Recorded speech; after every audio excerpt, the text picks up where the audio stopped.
So, um, today I had to put down my retired service dog. That's Sage behind me. She was a good dog. She was a really good dog. After I altered her, she had to retire from service work because she'd always had this type of doggy ADHD. And through training, she learned to control it, to pull it in and control it. Well, when I took her hormones away through altering her, she lost that ability to control it as tightly as she did.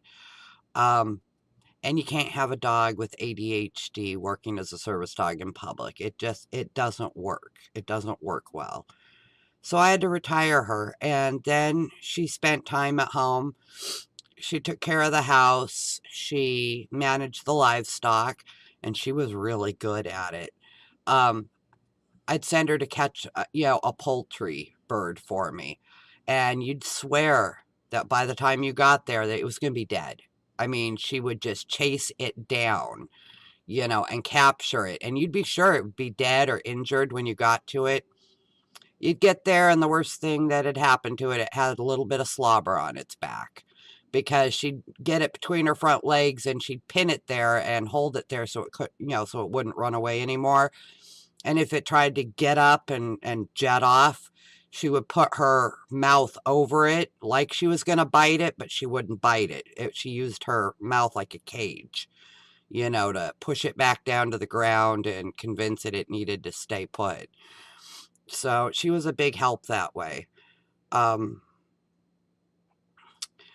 so I'm going to need some time. There may not be any new videos for up to a week. Certainly for several days. It's possible something could capture my attention and be significant enough to pull my focus away from my pain. The pain of losing a service dog, even one that's retired, it's unlike any pain I've experienced with a pet. That I don't know for sure, but I think it'd probably be pretty similar to losing a spouse. It's extremely bad pain. And I'm wandering around the house tonight. I'm trying to keep busy so I don't obsess about every detail of how it went down. It was smooth, but still, images that I don't want to see in my mind and things like that. I look over on the couch because that's where she spends her evenings. She lays out on the couch because she's old and the joints ache sometimes. So I've allowed her to lay on the couch, just in here, just in this room. And so she'd lay out on the couch and she'd be sleeping, and I look over there and she's not there. And it nearly undoes me. Um, so um, I'm just gonna need a little bit of time.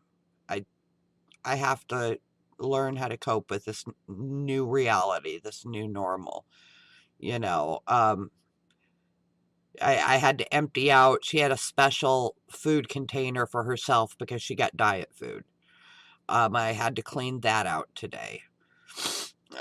Stuff like that. So I'm gonna be pretty raw for probably many days. Um, if it weren't for my current service dog, I would be completely non-functioning at this point. But he's keeping me going. He's keeping me, a thread. Keeps pulling on the thread to keep, even if it's slow, move forward, move forward. So it's really hard. It's really hard. So until next video, bye.